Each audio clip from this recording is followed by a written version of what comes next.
To all of our attendees, welcome to the third convening of Pitch for Change Speaker Series. A tremendous amount of commitment has gone towards bringing this moment together. And I'd like to recognize the dedicated members of Athletes Voices, Athlete Advisory, and Philanthropic Advisory Councils, as well as the strategic partners and leadership team who have been instrumental in ensuring the success of today's program. Today's program was supported by Structural Capital Managing Partner and Voices Board member, Julian Manis. Thank you, Julian, for being a champion for inclusion, diversity, access, equity, and value-centered investments. You always got to plug the sponsors here. I love that. Athletes in Activism has been connected since the earliest sporting events. Athlete activists have taken a stand on issues of local, national, global, personal, and community relevance. But never before has athlete activism been as prevalent as it is today, and thank God for that. Athletes Voices is operating in partnership with the Weatherhead Initiative for Global History's Global Sports Initiative in their seminar in culture, psychology, and mental and global mental health, as well as the Hamilton Houston Institute for Race and Justice at Harvard Law School. As a thought leadership consortium, Athletes Voices seeks to develop a politically agnostic, cause agnostic, action-oriented program intended to enhance athlete abilities to, 1, impact societal changes as influencers, 2, influence the public narrative on civic issues, 3, fuel change, and 4, develop deep knowledge around areas of passion, personal interest, and current events. Over the next 6 months, we will continue to host timely conversations as we advance towards welcoming a cohort of approximately 50 elite professional and Olympic caliber athletes for the inaugural convening of the Athletes Voices 3-day program with Harvard in June of 2021, obviously COVID permitting.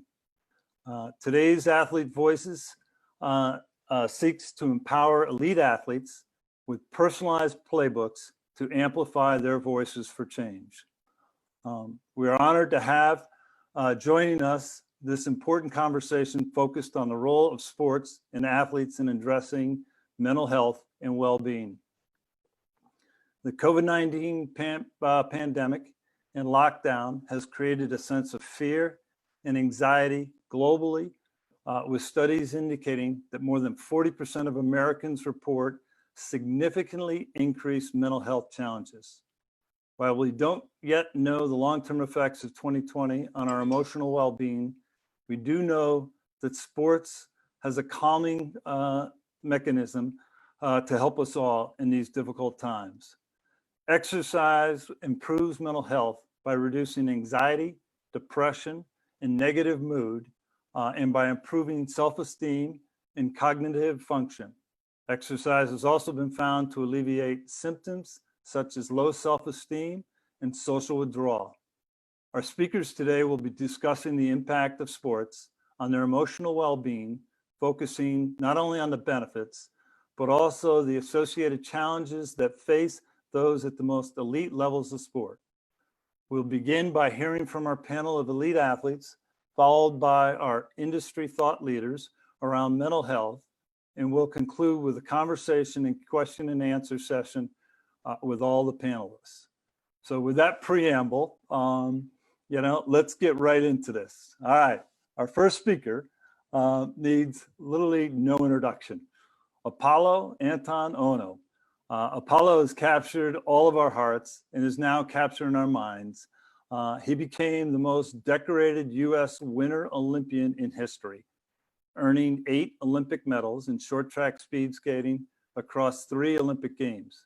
He's also a best-selling author. He remains involved in the Olympic movement as an NBC sports analyst and a global ambassador for Special Olympics and the Special Olympics and the Winter Olympics, and I believe LA 28, and Paulo, you can correct me if I'm wrong on that. Rumor has it that he can also dance, having won season 4 of ABC's Dancing with the Stars. He's also finished the Ironman World Champions Triathlon in Hawaii. And recently, Apolo shared his emotional journey on the HBO documentary, The Weight of Gold. And I couldn't have been more proud of his contribution to the film. Apolo, I just got to ask, what can't you do? Your journey to the Olympics was certainly not typical. What led you to speed skating in the first place, and what role did speed skating and sports in general play in your early development and emotional well-being? Apolo? Thank you, Michael. I fell into the sport, and I always say that sport found me and it saved me from a particularly potentially much more destructive and negative downward path. Sport chose me, I think, at the age of 12, but it actually started much earlier than that.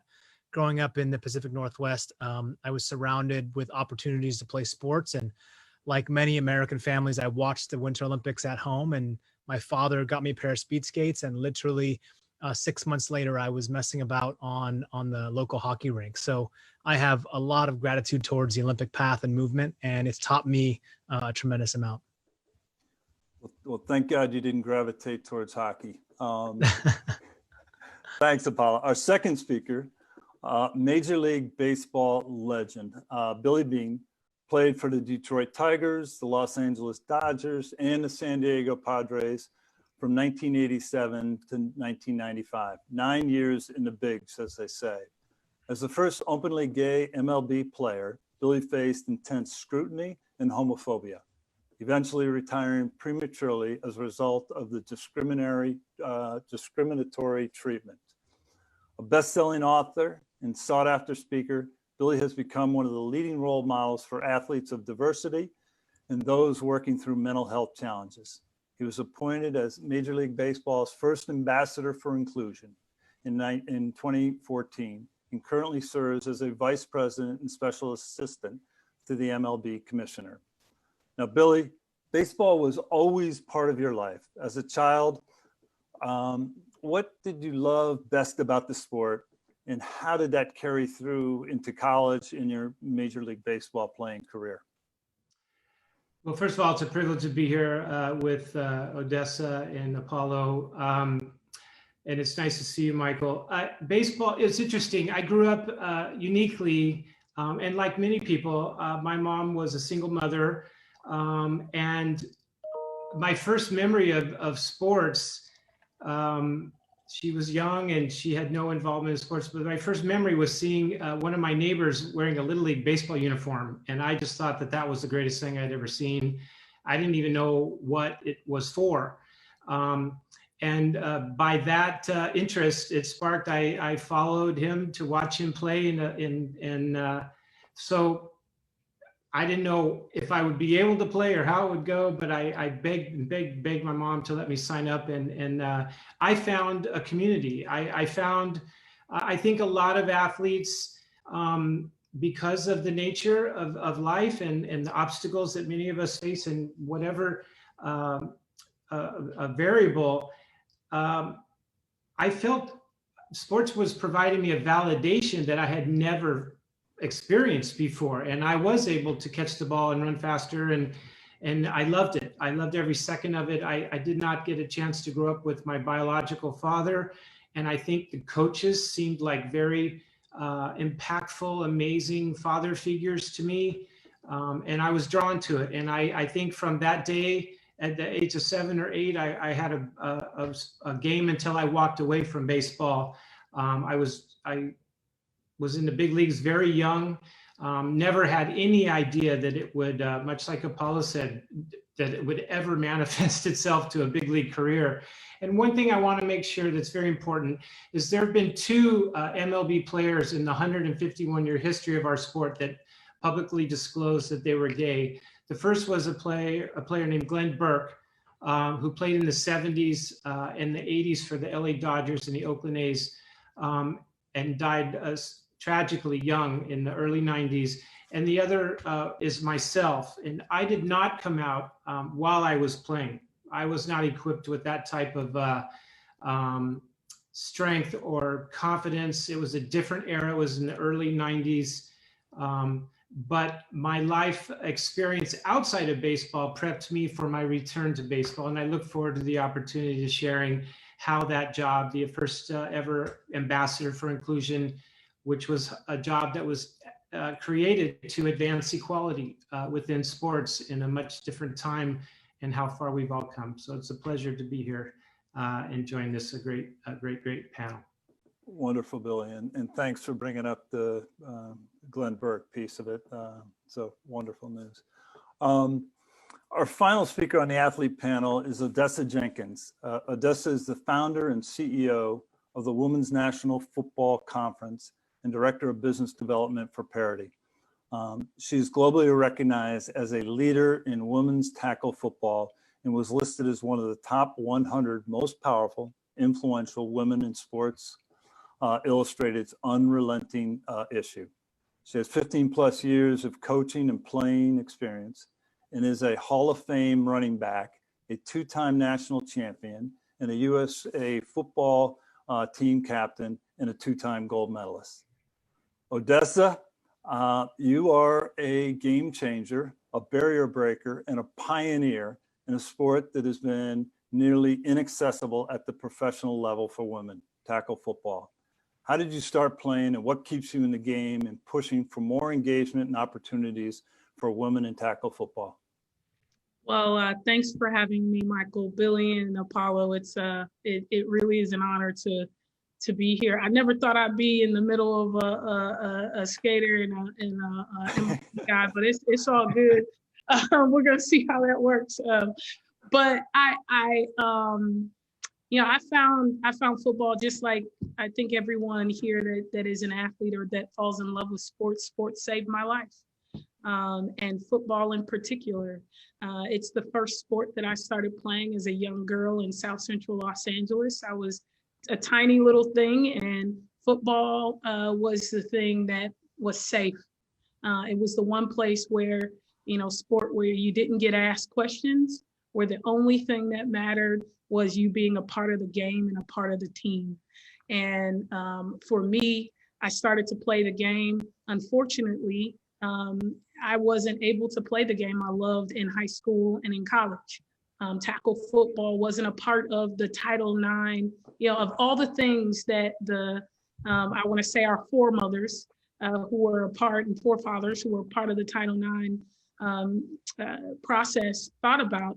No one considered, even at that time, that was so revolutionary, that women should play tackle football in college and high school. And football got left out when it came to parity in sport. And therefore, I wasn't able to play in college. I didn't play in high school. And so after having a pretty, decent college basketball career and loving on that, I went to find this sport, and I went to find it at the highest level. And I was 10 years in, a decade into my career. I was working full time and growing my family and my career. And I was at the height of the sport, and I was sitting in an NFL locker room and watching all these things that were available to men: new hoodies, new cleats, new t-shirts, all these things. And me and my teammates had just come off of a 2017 US World Championship, and no one even knew who we were. And we were a part of the only undefeated US national team in the history of sport, and still nobody knows who we were. And that's when I decided that I should be using my gifts to really help the next person. It really isn't for us. I believe it's going to happen in my lifetime, but this is really for her, for the girl that's coming after us, so that no one has to make the choice between what they love and what they choose to get paid for in their life. That there will be an opportunity for little girls and for women, frankly, to play tackle football at a professional level. And that's really what I'm doing and why I do it. Sport to me is the one thing that can bring people together like nothing else can. I remember being a little girl in LA and watching my mother cheer when Kurt Rambis and James Worthy went and hugged each other. And it was the first time that I saw how diversity and inclusion came into my living room. I was in a family that didn't have any white heroes except for Kurt Rambis, right? So it just, that always stuck with me. And I want to bring that to women and girls. And I definitely think the world deserves to see tackle football played by women at the highest level. Wow. I mean, just three remarkable stories and remarkable individuals, not just in sports, but in all life. So it's an honor to be, with the three of you. So question now for each of our panelists, and Apolo, I'm going to start with you. There was a moment when sport no longer played the role it once did in your life, when it went from providing a positive mood enhancement and emotional release to being detrimental to your well-being. What changed? Well, I think the relationship that I've had with sport was, it's always one that was probably deeply rooted in a myriad of different kind of emotional and micro-traumatic events in my life. But it was also an outlet for expression, right? It was a way for me to play within these safety confined guardrails where I could use my emotion or fear of failure or self-criticism, self-sabotage as a way to still propel forward and a way to still get the external validation from social communities, from parents, from teammates, from coaches, from fans in the audience. And that was still a way to, I guess, survive and thrive in an environment, even if psychologically you weren't in the most healthy of state of minds. That's one side of the equation. The other side is sport was always incredibly the most and the biggest teacher of all, right? It teaches you all these incredible, powerful life lessons around winning and losing, discipline, gratitude, grit, gearing up personal expectations, et cetera, et cetera. And I think the one important thing to notice is that the most powerful and most riveting experience that I've ever had was actually when I left sport. And I call it the great divorce, right? Your first true love is sport. It's the one that has nurtured you. It has talked to you when no one else was around. It's shown you that you can be strong. All these things, it has always been that safe haven for you. And then when it's time to transition, literally like that, there are no more guardrails. And the conversation with your loved one is kind of like, hey, I know that we've had this very, 10, 20, 30-year relationship, but you're no longer good enough for me. And I found a younger suitor who's better, more attractive, greater story, bigger sponsorships. And you can just never come back. And so that visceral reality happens instantaneously. I think many people are going through that right now in their own personal career paths where they've been disrupted and dislodged and trying to find their own new way, reinvention, pivot, whatever you want to call it. And so that's where there was this psychological trauma that occurred where I really deeply needed to find out what else I was good at. If I was good at anything else, was I on earth for any other purpose? Because you tied that external validation and relationship to purpose. And now that is seemingly was removed, and you're going into this unknown territory, paddling in this boat, and all of a sudden you look up and you're nowhere near any land with no directions. I think a lot of athletes have faced that, and sometimes they face that in the middle of their careers. You executive produced this incredibly powerful documentary, The Weight of Gold, and it talks about the unsheathing and the lifting of this experience that humans have, not just athletes, but people have this, and destigmatizing the associations of being this warrior who can't ask for help, which is what you're taught in sport. It provides incredible strength and all these other elements associated, but also to know that you're still human at the end of the day. And there is a time when you don't have to go through this alone. And there's a collective unifying experience that can be done to talk about your cognitive and psychological well-being, that you have purpose, you have meaning, and there is a place for you on this planet. And maybe you haven't found it yet, but it's coming, and you need people around you, and this voice needs to be uplifted. And so I was just grateful to be able to see something like that finally come to light. Growing up in an era, I heard Billy talk about the 90s. I mean, you just think about the 90s, how badly someone like Billy probably wanted to come out and say, what he wanted to say, but wasn't in a state. Society was telling him that, hey, we weren't ready for that yet. And that's bullshit. Like, we live in a different era. And, I get really passionate around mental health and the kind of associations where people have, suicidal thoughts. And look, everyone, doesn't matter how superhuman your feats and performances were at your field of play, when you are still imprisoned between your two own ears and you don't tell anyone about it, That's the most painful experiences of all. So panels like this and discussions like this and a documentary that you created are our access points to opening up to the world to say that we can do more. And it's a work in progress for me personally. I'm always in a better place today than I was yesterday, but every day is a new challenge and a new opportunity to tackle those demons. Wow. And work in progress for all of us too, right? So, Billy, your thoughts? Well, I mean, that was very well said, and I appreciate Apolo acknowledging the generational difference of our experience. Where I grew up, my mom remarried and married a gentleman from the Midwest who was raised Catholic and joined the Marine Corps at 17, and then was a uniformed cop for 25 years after that, and was the oldest of 5 boys after being an only child for my first few years.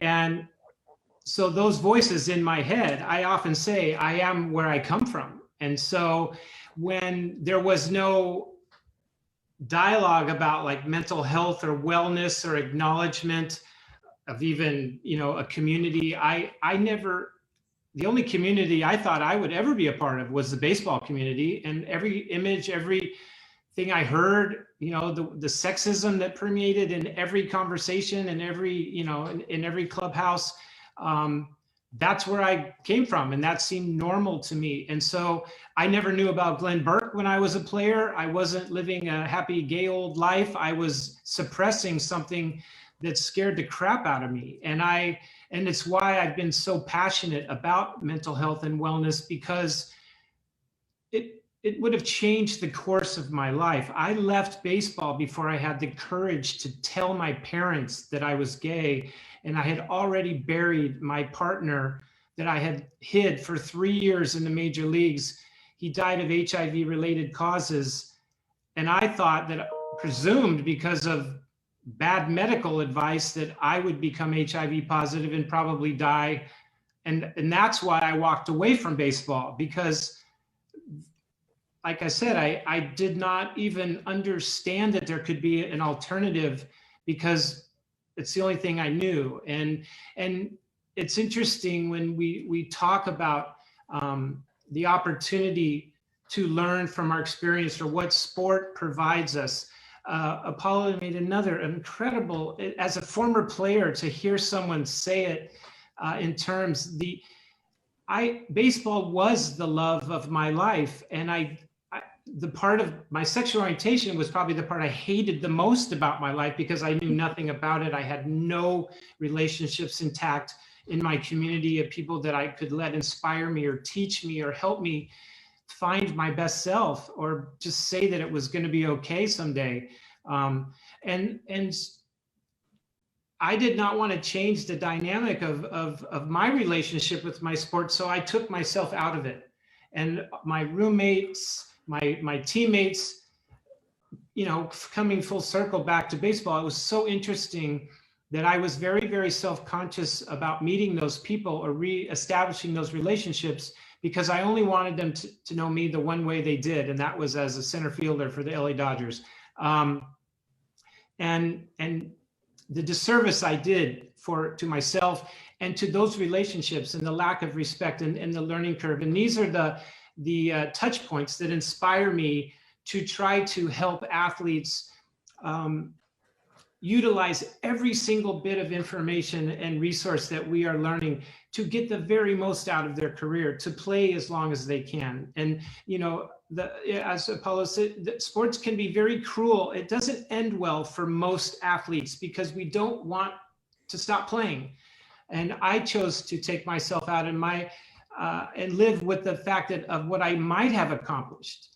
I have not had the checker or the storied career of Odessa and Apolo. Mine was all about what could have been. I got there very young, and I was there for a long time, but I struggled with so many issues and secrecy. And I think that the why part of what we are doing in this space is to help others not make those same mistakes. And there still is a stigma attached with the exterior of invincibility for every athlete. You know, as you rise, you have to be so strong in so many ways to be so focused on the one thing that takes you to the top of your sport. And so as we unpack that and try to humanize 24/7 wellness and opportunity, it's been really exciting to see, as someone who went through a different time, how we might help other athletes stay out of those dark places. Wow, remarkable, Billy. Odessa, you know, it's tough to follow those two stories, but you know, please chime in here from your perspective. For me, I think, you know, I'll speak just from a female athlete's perspective, because I think that secrecy is a very dangerous thing. And it's something, especially as women, that we are taught to deal with, right? And as you go through your athletic journey, you try and determine which secrets are the right secrets to keep that make you look strong, and which secrets are the ones that you should tell and address. And I think the one thing in both of these stories that I've been lucky enough to take advantage of, probably because of the work and frankly the heartache that these two gentlemen have gone through, is that my generation of athlete and those who are currently playing can unmute themselves. And to me, that's the story. The courage of dealing with mental illness and dealing with the stress of mental anguish is partially addressed by no longer keeping secrets. And I think that's been something that I'm trying to give to the world, that it's okay to tell your secrets. It's okay to address these things out loud, particularly for us as athletic influencers. Remarkable as well. So follow-up question for each of you. You know, what learnings can you impart from your experiences? Where do you stand today with participation in sport? And what do you hope young athletes will experience or avoid as they pursue their athletic opportunities? So Odessa, you want to jump back in here on that? Yeah, there's a couple of things. I think that we owe it to all of those who came before us and those who are working today, to not make the mistakes they have, but to honor the work that they've done. So I think that for me, it's building upon the sacrifices that have made before. I think that once someone comes out of the closet in a sport, the sport should be out, right? I think that's what we owe to Billy and to others. I think the sacrifice that Apolo made in his silence and suffering is something that I should display when I'm out talking as an influencer or talking as a professional athlete or somebody that moves professional athletes.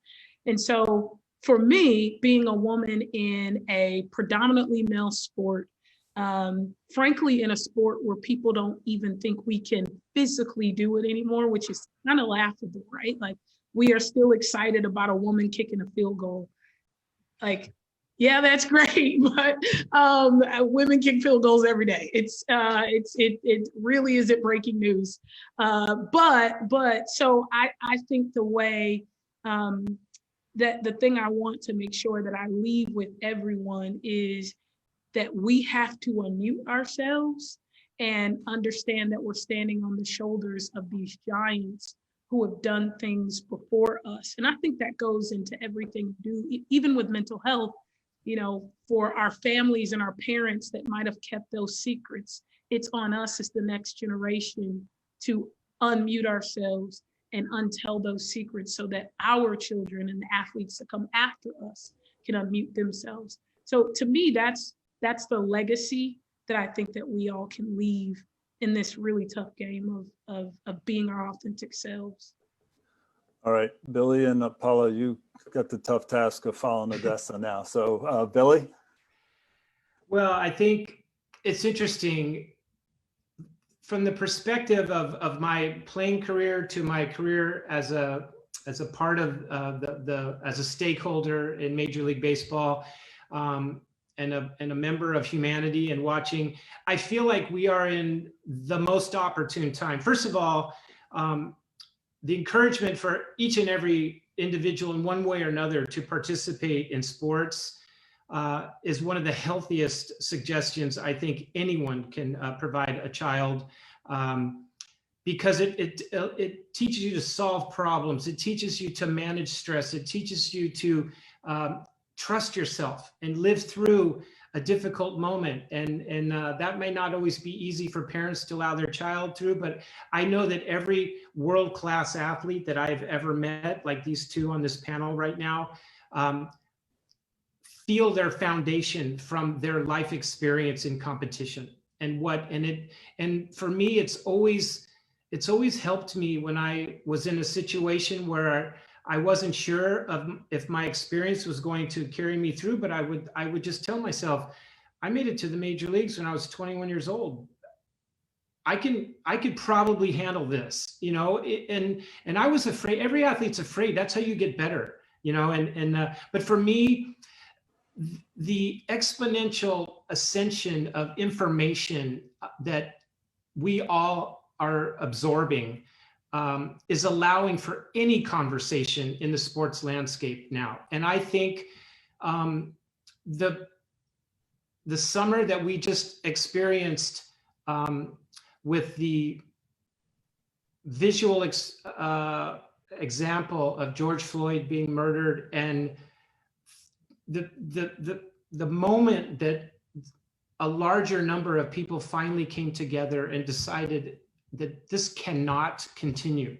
And it is allowing our athletes in team sports to be fearless in use of their platform with 100% support of the league that they work with or for. And that is something that I watched athletes be afraid or are hesitant in the past, except for the Muhammad Ali's and the Kareem Abdul-Jabbars of the world, and you know, people, the civil rights leaders that were Jim Brown, Bob Gibson, incredible examples like that. But for me, I think that this is the moment that the intersection of whether it's a conversation about respecting women in the workplace, sexual orientation, gender identity or expression,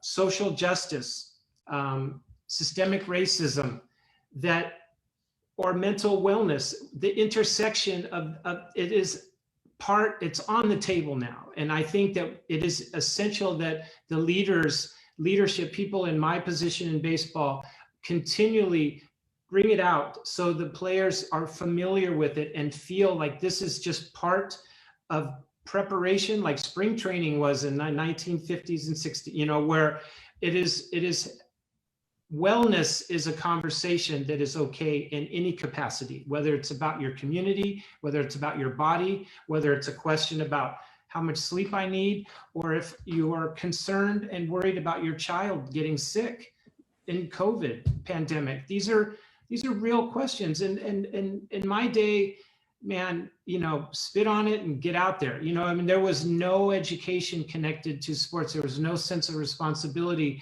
And it's just it's amazing and a privilege to be a part. I watch our league spend millions and millions of dollars to try to help our players be their best self. And we still have a long way to go, but it's pretty amazing to see. And that's why you're seeing, you know, athletes just flourish in ways that are, it's art. It's beautiful to see them, you know, compete at the world-class level. Let's just hope that this movement keeps going forward, you know, that we can all relish and enjoy upon. So, Apolo, you got to follow those two. So, tough one yet again. Well, Odessa shared some really powerful points there, as did Billy. You know, I took some notes here as they were talking, just my own personal usage and kind of own mantras moving forward. I think the thing that I'd like not only young athletes and other athletes who are listening and watching this, but also just people in general, that I think the beautiful thing about sport is that we have been able to tap into this reservoir of potential that is seemingly unlimited when we engage with sport. The mind is the most powerful tool that we have on the planet. And that tool that we use can be wielded to create the most incredible shot, the most incredible hit, the most amazing catch, the fastest lap. But also on the other side, it's a tool like anything else, and it can be used to deconstruct and to disassemble and to break down. And I think it's really in the eye of the beholder of how we use these tools to our advantage. So for those who are listening to this, and if you have not struggled, or you have struggled, or you know someone, look, this is much more prevalent than what we can realize. 800 million people around the world will have some clinical form of depression and or kind of mental psychotrauma in some capacity in their lives. That's a lot of people. And I can only imagine that, the way that the political environment, the pandemic has expressed and exacerbated these issues. But most importantly, the mind is still the most powerful tool. And so if there is the thing to take away from this, is to remember that you have opportunities here to seek out both resources, friends, family, society as a whole. The walls are coming down. And for the first time that I've ever experienced, this conversation, not just about mental health, about all these issues that seemed so taboo just 10 years ago, are now front and center. So the silver lining in this pandemic is that it has proven the most important aspects of being human, what is important, and how we carry that purpose forward. And I'm passionate about this movement because I deeply care about athletes. I know the impact that they can have on our society. I know the impact of sports on communities and why it's so greatly needed more than ever before. And to ensure that these athletes can go on beyond their careers to be powerful contributors to our local communities, to our schools, to our friends and families. And it's not easy, and it's not supposed to be easy. As one of my favorite quotes, the best type of trees do not grow when there's no wind, right? The stronger the wind, the stronger the trees. So the mind is like that, but you don't have to go through this alone. Your experience as an athlete does not need to be toxic. It can be incredibly powerful. And you as an individual, as a leader, can be very strong, very, very hyper authentic, which is very important today more than ever. And you can also wear it on your wrists. You can wear that vulnerability there for the world to see. And you can be proud that there are millions and millions of Americans around this country who are looking to you as an inspiration, whether you are an athlete or you are not. And so collectively, we are significantly stronger. And panels like these are the reasons why the voices are being uplifted, the reasons why people took to the streets, the reasons why we are collectively coming together. And that's really what I would really want people to take away from this, if there's anything on my side. And I stand today in participation by doing panels like this. I'm still very active with NBC. I go to every single Olympic Games. Sport is in my blood. It's given me so much, and I hope to carry it forward for the next generation so that they too can experience all of the beauty that sport can give, and shy away from some of the darkness associated. Well, on behalf of us, as all of us as listeners, we can't thank the three of you enough. And I know I'll speak for all of us that our only hope is that your voices, keep screaming loud and clear and continuing exactly what you said. Please don't go away. We're going to transition now, but don't go away because we want to bring you back and hear more from you. Our next panel consists of three of the greatest industry thought leaders around mental health, and specifically as it relates to, for vulnerable populations and athletic participation. We're going to begin with Dr. Catherine Bogg, a Harvard-educated professor at the University of Colorado, who is conducting interdisciplinary research at the intersection of health, policy, sport, and ethics. Dr. Bogg is the author of more than 50 peer-reviewed research articles. Her work has been featured by leading media outlets, including the New York Times, the Washington Post, ESPN, and Sports Illustrated. and she has won numerous awards for her teaching and research, including being named the Forbes 30 Under 30 list in sports. Dr. Bogg, we just heard from three of the greatest athletes of all time. Can you share a bit about your research and provide some context related to our athletes' comments?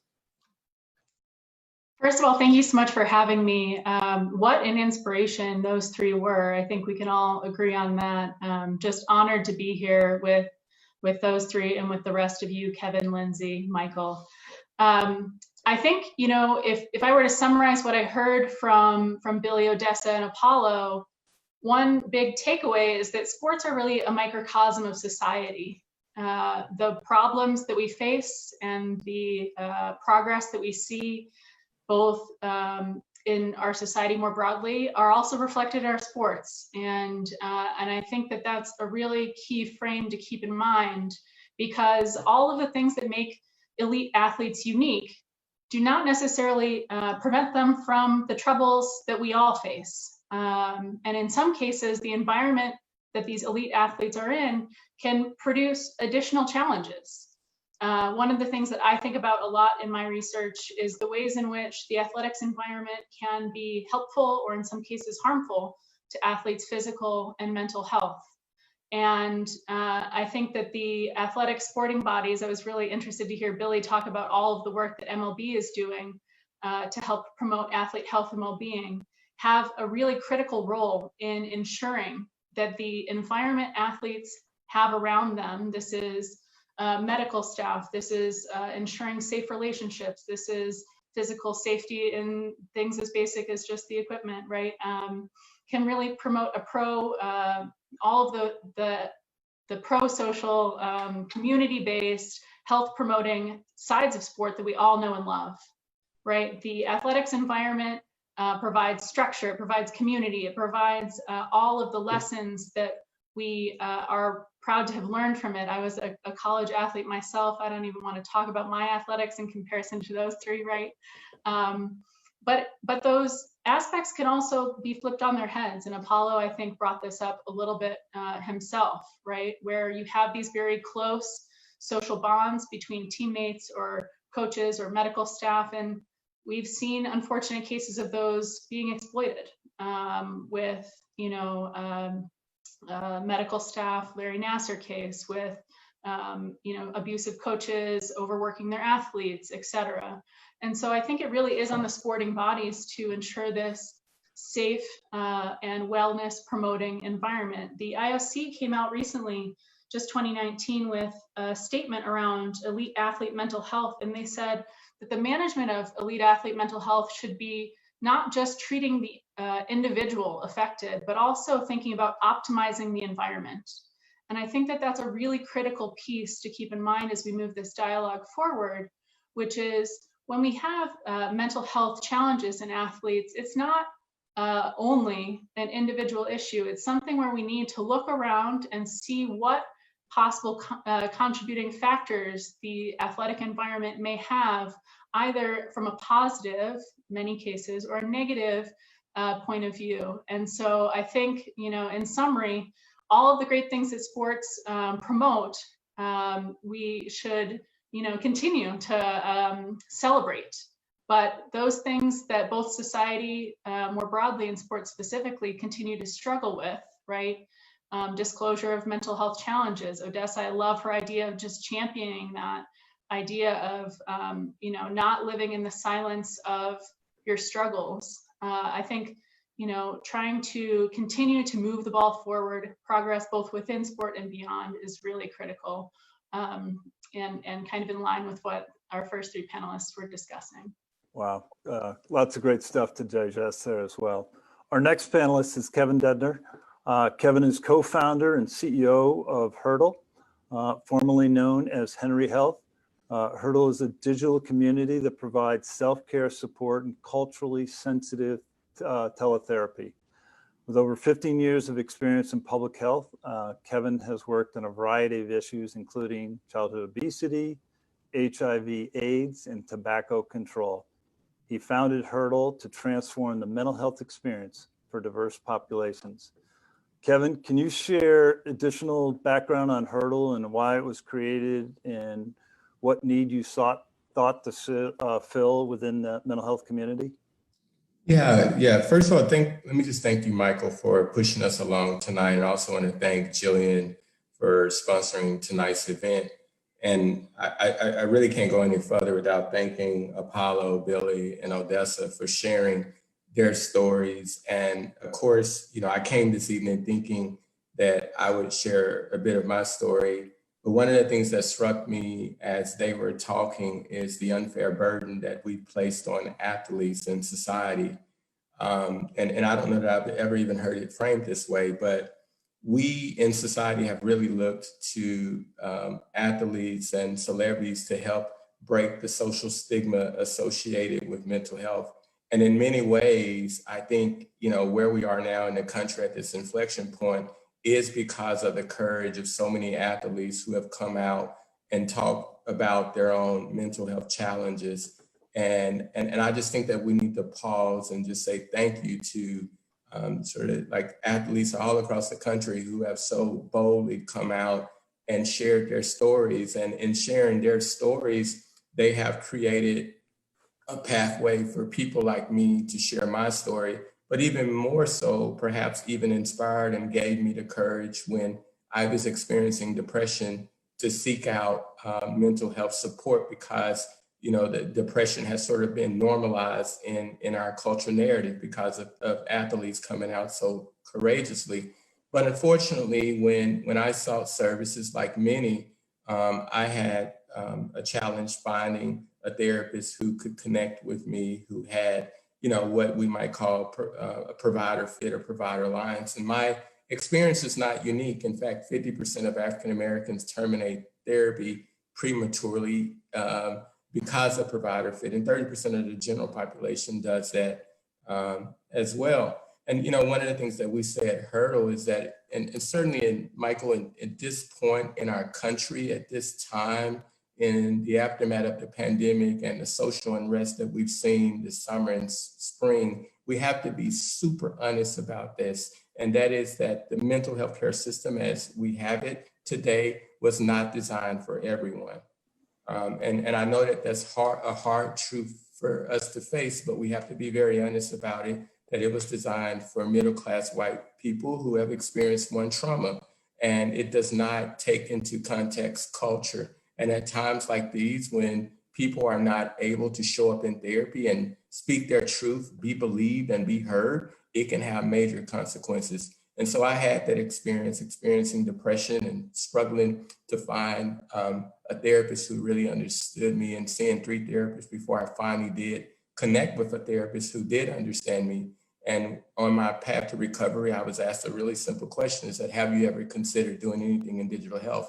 And then I began to realize that my experience was not unique and that we needed to really reinvent this system. So I would just say to the athletes, finally, that in listening to them, it just really made me appreciate the courage of so many athletes who sort of boldly come out and talked about their mental health challenges. And all you have to do is do a quick Google and you can see that the list is very long of folks who have courageously come out. But because of them, here's the good news. I think that we have reached a tipping point in America that we are redefining mental health, and we are redefining what it means to be healthy, and mental health has to be a part of what we call health. Wow. Well, Kevin, you were thanking the athletes. I'm sure the athletes will turn right around and thank you for creating Hurdle and helping those in need. And I think for so many of them that have come out and on their mental health issues, it was exactly that. It was not just to touch other athletes, but to touch all of us in society and make a difference and inspire us to speak out on our mental health challenges and to go seek the proper help. And thank you for being a conduit to doing that. I'm going to get carried away here when I want to bring in more panelists. So we're now going to go to Dr. Lindsay Shaw. Dr. Shaw serves as a sports psychologist and psychophysiologist at the USOPC Training Center, meeting the performance and clinical needs of both summer and winter national team athletes. Her area of expertise is the use of biofeedback and neurofeedback for performance enhancements. Dr. Shaw, you work with a whole number of Olympic and Paralympic athletes to maximize their performance. What steps has the USOPC taken to address mental health, not only in the context of performance, but in the context of their life on a long-term basis? Yeah, thanks, Michael. Thanks for the question. And thank you very much, Billy, Apolo, Odessa, for teeing this up. I'll try to be brief and sort of build on the comments of Christine and Kevin. And hello to everyone who is watching. It's exciting to be here.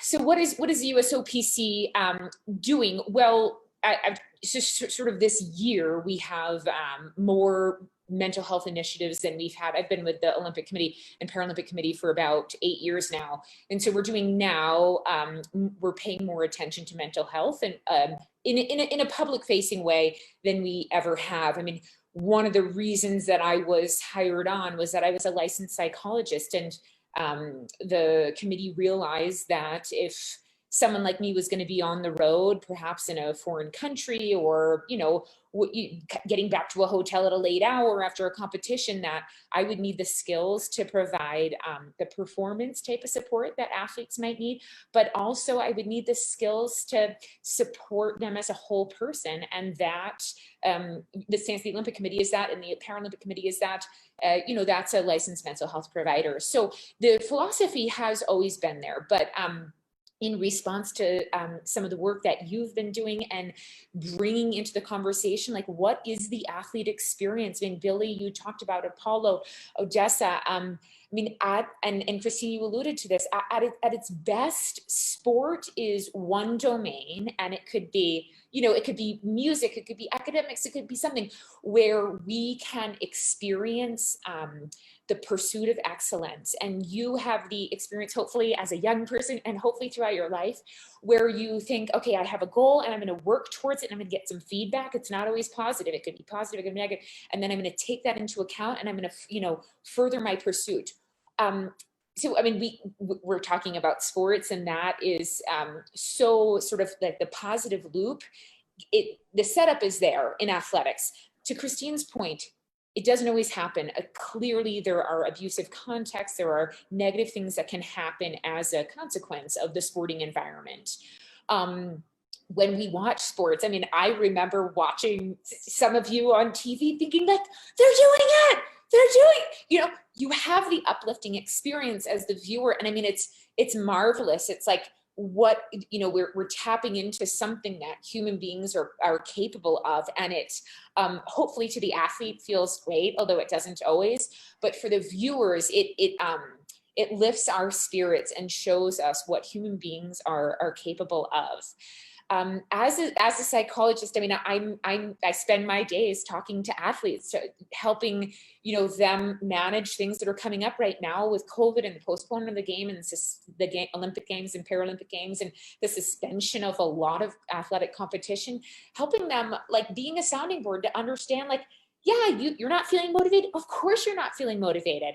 You're a competitive athlete. There's no competition. It's like, okay. So what else can we do with that? Have you had a decrease in your training load? That's probably going to impact your mood. It's probably going to impact recovery and sleep. Are you talking to the dietitians because maybe you're nutritionally? I'm here supporting, yes, the athletes' pursuit of excellence, but also them understanding where they are and who they are in a really important period of their development as a human, usually in their sort of late teens to 20s and 30s.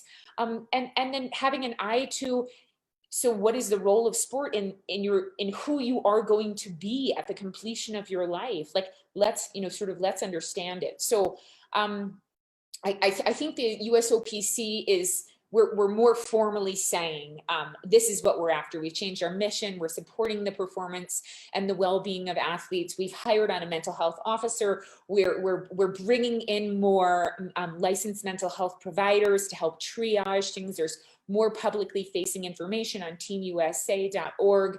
I mean, it makes me proud as a psychologist to see all the work that I know we have been doing, but now others can see, and we are doing a better job in response to the work that you have done, Michael. Wonderful. There was a team of folks, and most importantly, it was the athletes like Apolo and Michael Phelps and others that really, stood up and said, "Hey, I want to tell my story because I want to help others and I want to save some lives out there." So, but tremendous effort there on that front. Okay, question for all of our panelists. Are there certain traits elite athletes have in common? What is unique about them that drives them forward to success or hinders their ability to excel? Dr. Shaw, are you ready to go back at it? Sure. I mean, I could say, so what do I see? And this is just sort of my perspective in my work. Elite athletes, those who can consistently perform well under pressure, have a capacity to work effectively with themselves no matter what. So they can respond to changing context, changing conditions in their bodies with their teammates. They can manage that. That doesn't mean that they're always optimistic. No, it means that they manage illness, injury, grief, loss. They can manage with that. They're not when they're at their best. They're not afraid. And Apolo and Billy and Odessa, you referred to this. They're not afraid of the negative emotional experience. And I mean, Kevin, I think perhaps that anchors into some of. I mean, you were talking about the Black experience in a system that was designed for the middle class white person. I mean, I've had a lot of athletes say like, "Oh, well, yeah, I tried to talk to someone and they sort of thought this whole thing in sport was weird, and why am I training so much, and why do I do it if I have a complicated relationship like Apolo you were talking about?" I mean, and I think elite athletes know hopefully that they can settle into positive emotions associated with sport, negative emotions. They know when to advocate when things are wrong. They know how to pull the generation behind them forward, like Odessa was saying. But yeah, this idea of being able to work with yourself doesn't mean it's going to be easy, but to be able to work with yourself no matter what the conditions. I mean, you increase your chances of bringing your best self to the competition. And that's what we see in elite athletes. Wow. Kevin? Yeah, I just want to build on that. I think that the traits that Dr. Shaw described are certainly traits that all of us need in life. And she was describing it, I was thinking to myself, God, I hope that I can show up and be a person like that, right? But one of the things that really occurred to me as she was talking is this. I think that there's been a common theme in the conversation tonight around the permission that athletes give through the behavior that they model. And again, I sort of reinforce this idea that is not always fair, but for those athletes that do it well, they give everyone else permission to live in that way, permission to seek mental health, permission, to cope appropriately with the life challenges that Lindsay was talking about. Like none of us, I often say this when I'm sort of giving this talk about mental health, none of us get to escape the challenges of life. Like none of us get to escape the challenges of life. And unfortunately, we're living in like this era where many of us have lost our coping skills around how to deal with stress and the stressors of life. This is especially true for African Americans. And it also is especially true that we've been living in this environment where sort of the social stressors that we have been encountering have not been properly acknowledged by society. But we've now reached this tipping point in which that those stressors are really being acknowledged. And so, the permission, back to this theme around permission, the permission that athletes are given society, I think is, I hope, a thing that, we'll leave the night thinking about how athletes are really empowering all of the rest of us to live out our truth. Wonderful. Dr. Bogg? Yeah, I think building on both what Lindsay and Kevin said, and really the conversation that was begun with the first panel, the thing that we find inspiring, many of us, in these stories of elite athletes is often resilience. This idea of being able to overcome something that feels to many insurmountable. And resilience, from the outside, I think is, it's very admirable, but from the inside, it's quite challenging, right? This is, you're facing something that is uncomfortable, difficult, and you're having to kind of live in that. Being comfortable with being uncomfortable is how my coaches always put it, right?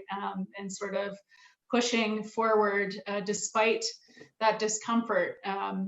And so I really appreciate the point that Kevin has brought up in both of his comments around the burden that really is, and it's only becomes, I think, a burden to the athlete when those positive sides of sport don't feel quite so positive.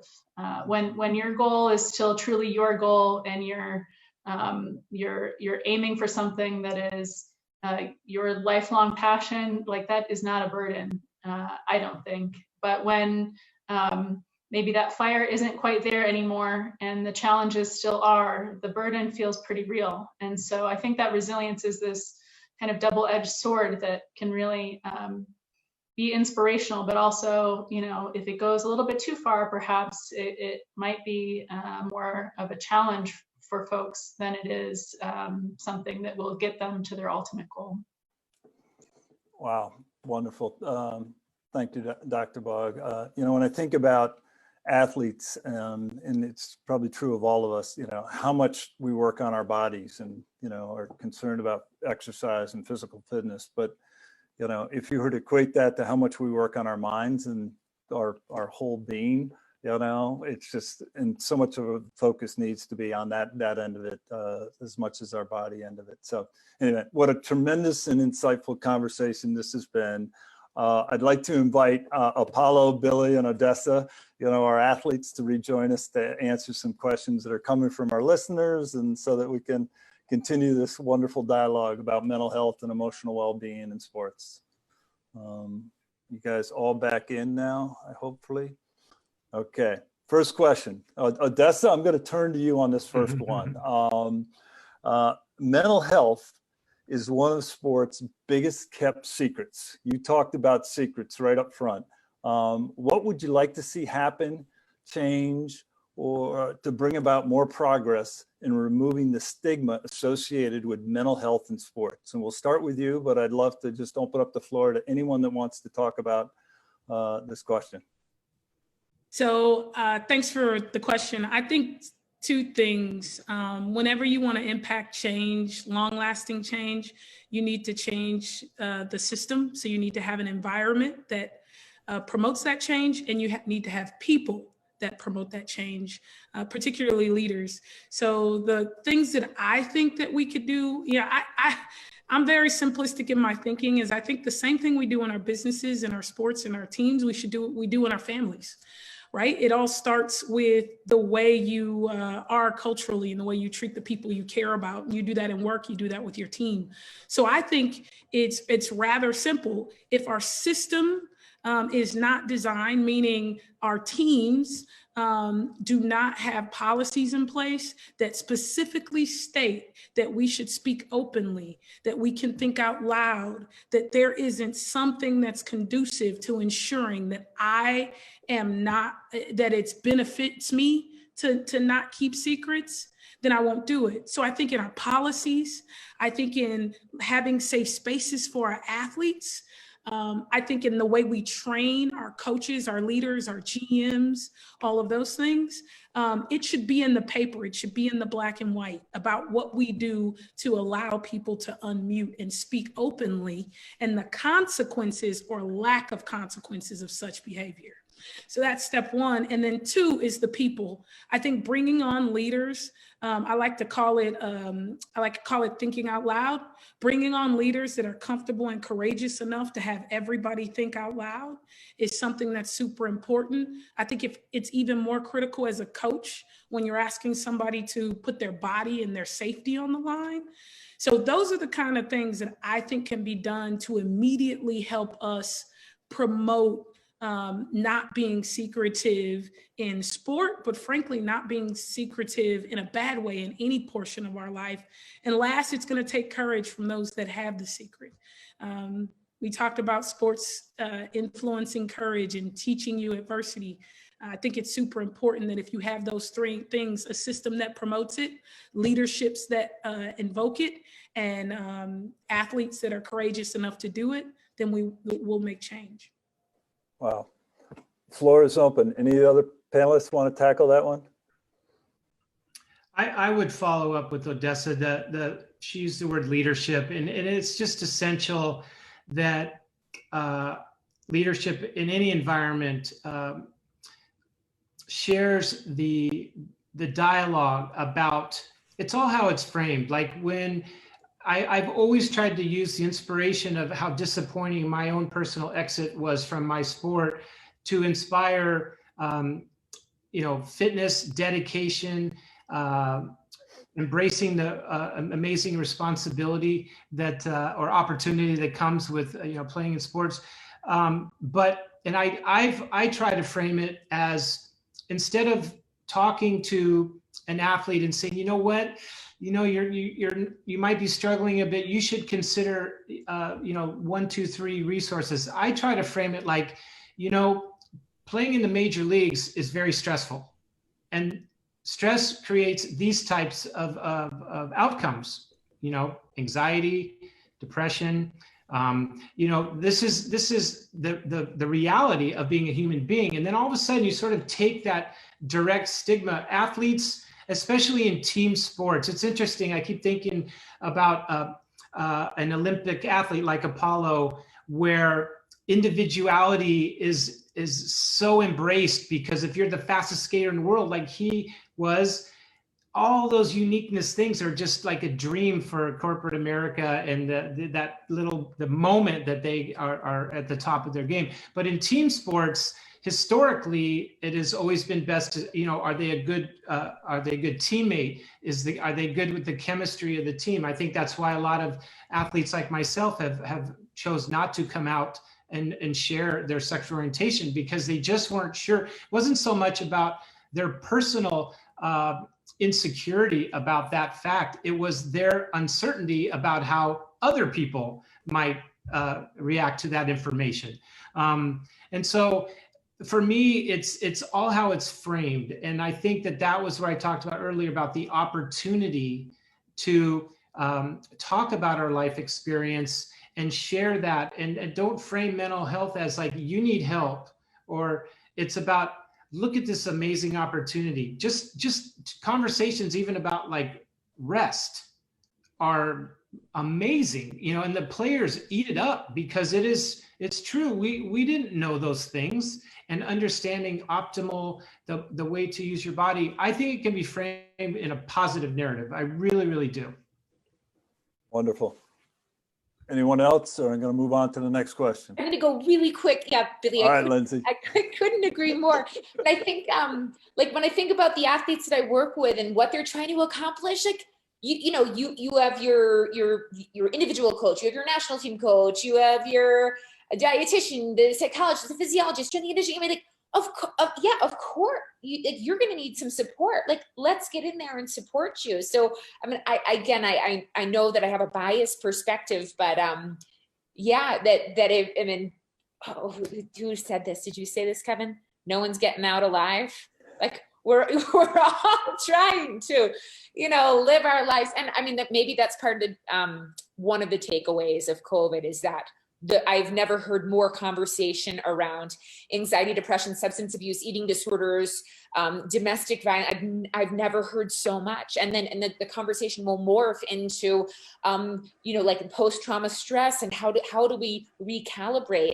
And hopefully one thing that we can pull forward is that, like, we now have permission to talk about how I struggle in the midst of living my best life, playing this amazing sport, excelling in some way, and that those things they're no longer polarized. It's like, it's right under the umbrella of just being a human being. Can I make one more point on that? Because I think it's super important to note, like per Lindsay's point, when I talk about the organizational part of this, doing it on paper, I think we have all kinds of coaches, right? You have a batting coach, you have a running backs coach, you have these position-specific coaches, you have coaches that make sure that the athlete can see the right way. Not having a mental health coach, not having a mental health professional is a miss. And so I think when I talk about the structure being designed to ensure that we don't tell secrets and doing those kind of things, I'd be remiss if I didn't say that there needs to be a slot filled. Anytime we're talking about developing the whole person, we have to make something available to develop that person's mind and to care for their emotional state. Wow. We could keep going and going here. And there are phenomenal questions that are coming in from the chat room too. But let's switch to the pandemic a little bit here. The pandemic has obviously affected all of our mental health. Are there any new problems that have risen for athletes as a result of the pandemic? And how do you think the pandemic has changed the life of an athlete? Anybody want to tackle I think this Lindsay, one? you should probably tackle that firsthand because you're talking with athletes on a daily basis. Thanks, Apolo. I'll try to be really brief. So early on, there was just like this, we're all unmoored. I mean, for those of us who aren't athletes, we're working from home, our kids aren't going to school, but for athletes, it was like, wait a minute, what is sort of an identity shift? What am I doing? And then, so my colleagues and I, we got right in there and said, okay, you have to move your body. I know you can't do training as usual. You're gonna have to come up with a way to move your body. You have the dietitians, you have to put nutritious food in your body. I'm in there. You have to get rest and recovery, right? Don't succumb to, binge watching your favorite show, nightly. And then we sort of settled into a new norm. But what I was talking about, I've never had such a highly motivated group of athletes say, oh, am I no longer motivated? I don't feel like doing this. So again, with my outsider's perspective, to say, there's no problem with your motivation. If I told you could compete in 6 weeks, you'd be right down to the details of how are you going to plan the next phase in your training. At some point, we don't know the point. You'll get back there. And I think, Billy, to your world and to the NBA, we've in the Olympic and Paralympic world, that was a little lifeline for us, saying, okay, they're doing it. They figured it out. We believe Tokyo, Beijing, our upcoming summer and winter games, they're going to happen. Maybe it's going to look different. So we're going to have to be nimble to work with that. But yeah, I mean, athletes suffered. They were worried about the people that they love, their health, their own health in the midst of everything that happened with social justice and the elections. I mean, they had the human experience that the rest of the country had. And then they had the absence of this thing that, in a hopefully a really positive way, defines who they are.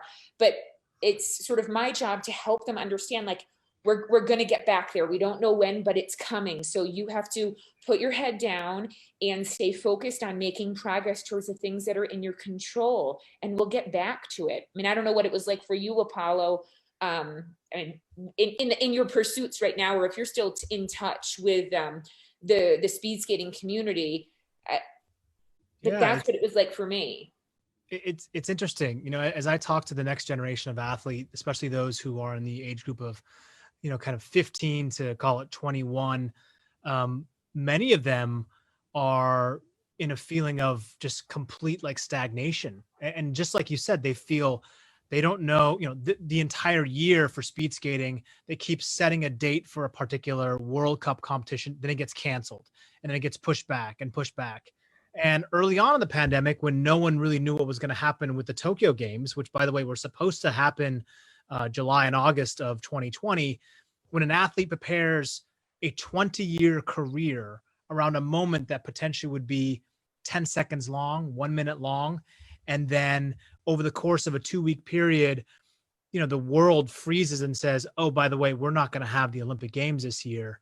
And maybe you're a veteran athlete. Maybe you're an athlete who's been in the game for a long time, and this is your final Olympic Games, and you're trying to figure out, I don't know if these wheels can keep going for another year. Or you're you are the 15 or the 16. Michael Phelps was 15 years old at his first Olympic Games. Had those games been delayed a year, Michael Phelps would have been an Olympic champion at 16 years old.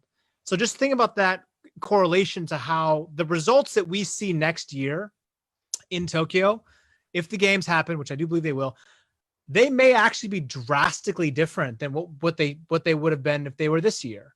And so I think the athletes know that, they feel that motivation and the psychology around, that team or that country seems to be handling it better than my country. I don't have same access to resources.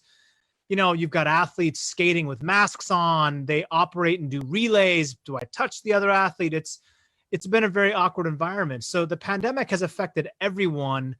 And it also has forced a lot of athletes to spend a lot more time in solace, in solitude, which can often be quite scary if you're not around your teammates to joke and parlay your emotions, or at least hide from them. Odessa talks a lot about the secrecy of what you really feel. And Billy has touched on that too. And I think that that's what the pandemic unveils is there's no more hiding, right? You are now stuck in your own mind, having those conversations in real time.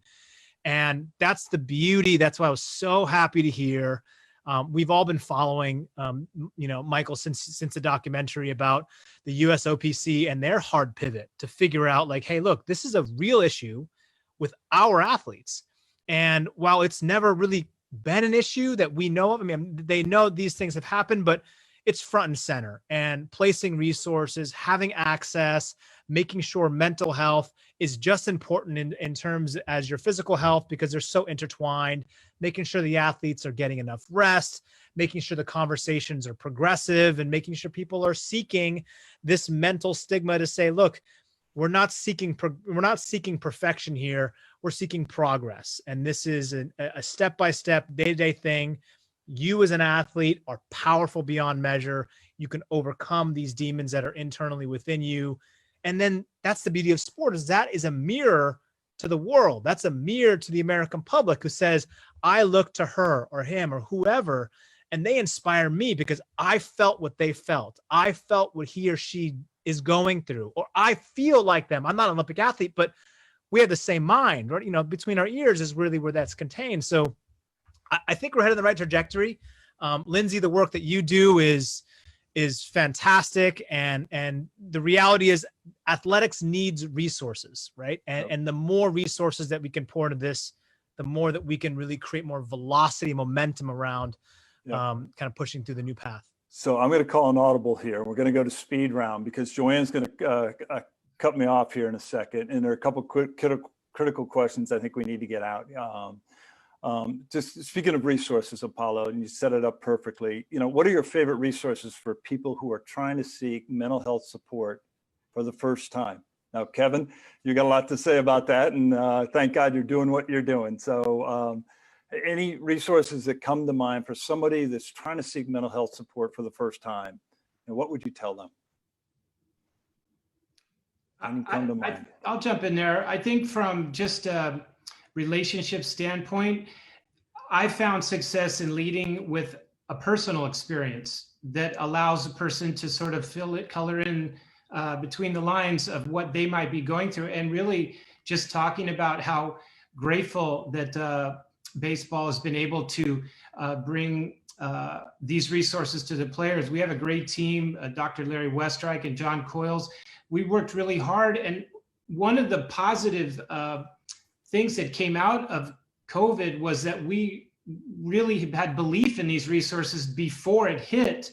And then we saw the players really engaging in ways that were different. All those questions that Apolo mentioned. I want to say, I reached out to Dr. Jonathan Finoff of USOPC early in COVID just to talk about what you guys were doing in Colorado Springs, because we were trying to learn on the fly. How do we take care of our players? And it was really amazing to watch our athletes at the beginning, that indestructible feeling of every young athlete thinking that this isn't going to affect me. And then as we all witnessed this pandemic intersect with every one of our lives in our family, and then the learning curve, and then the fear, like, wow, the ephemeral sort of reality that every career it's temporary, it's not forever.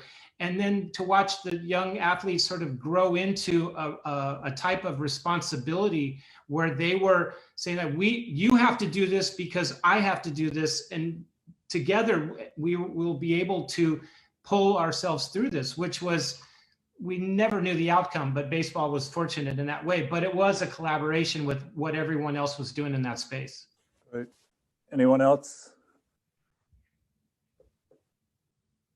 All right, I'm going to move on to the next question. How would you encourage someone who is reluctant to have a conversation about mental health to open up?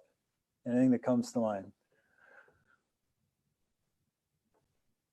I think one thing that comes to mind is hopefully everyone is someone who they can sort of talk about something that's like distressing, uncomfortable, a friend, a sibling, a family member, and you don't have to tell them all the details, but you sort of practice, right? You just sort of like hear, oh my gosh, this is me sort of saying it out loud. I mean, there's great resources. There's text. There's different formats of seeking help that are new and novel. Some of it in response to the pandemic, and some of it just technology has changed. So I think you just sort of have to practice, like, oh my gosh, I'm saying it out loud, and then realizing, like, okay, I'm still me. Yep, it's still there, and now it's a little bit out of my head. And I imagine that that Kevin, that you emphasize this in your work. One enormous, biggest contributor to someone benefiting from seeking mental health is the fit between the clinician and you. So you're not going to find the perfect fit the first time. You're probably not. So you want to go and meet with a person or do it virtually, or if it's text therapy, you sort of feel them out. You think like, does this seem like a person I could tell, I could talk to? And if the answer is no, then you find another person. If the answer is, I'm not sure, you have full permission to do a couple sessions and see how it feels. So there's, that is actually normal in the field of mental health, that someone wants to sort of feel me out and get to know, how am I in conversation? What's my reaction? How do I respond? Put that in your mind as part of the process, and don't give up just because you didn't feel sort of heard by the very first person that you talked to. Well, my biggest regret is I'm getting the hook from Joanne here, and I'm going to have to unfortunately turn it over to her. But on my behalf, on my family's behalf, I can't thank all of you enough for your contributions here today. And I know that this conversation is going to continue with all of you that have inspired so many of us. But thank you. And Joanne, back to you. This is amazing. Thank you, Michael, for your tremendous skills as a moderator, for lending them to us. I do encourage everybody to go to HBO On Demand and check out the terrific film, The Weight of Gold. I've watched it numerous times now and have texted and called Michael to offer unsolicited feedback as a result of it, but it really makes you think. And Kevin, Christine, Lindsay, Odessa, Billy, Apolo, really grateful for all of your insight and all of your honesty throughout this conversation. The comments we've been receiving are, they're heartwarming. They're amazing. People are texting us and messaging us things that this is giving me life. This is giving me hope. I'm really, really humbled by the openness you shared today. So really from the bottom of my heart and from the Athletes Voices program at the Weatherhead Institute, at Harvard University, thank you. Thank you for joining us. As you know, this is part of a series. We have the Pitch for Change speaker series, which is embedded within our larger program. We are working towards a convening, hopefully in person, COVID allowing, in June of next year. 2021 promises to be an awesome year. I'm already feeling it in my bones here. And we are optimistic that we'll be able to continue to elevate athletes' voices. And with that, to be able to open the gates so that athletes can speak on any topic, not just topics that have been pre-sorted or pre-vetted, but any topic that speaks to them. We want athletes to feel like they can come forward and speak to that topic. So with that, our next convening will be on Thursday, January 14th, 2021. Our focus will be on green sports and the impact of mega sporting events on environmentalism, sustainability, and natural resources. So taking a strong pivot. After that, we have topics lined up that are really broad, everything from K through 12 education, policing and bias, diversity, equity, inclusion, pay equity. If there's a topic that is really front and center right now, we're going to be talking about it in the spring. So definitely visit athletesvoices.org. That's athletesvoices.org, and stay up to date with what we're doing. We are, as I said, very grateful for your participation. I really do want to thank again the folks from the Weatherhead Initiative on Global History, Jessica Barnard, Sven Becker, Ted Gilman, and Professor Stephen Ortega for their sponsorship and their stewardship of the program. And of course, Jillian Manis and Structure Capital VC for sponsoring today's convening. So with that, we are going to sign off, and this will be on replay on Facebook Live. So please share, share, share. Thank you, guys.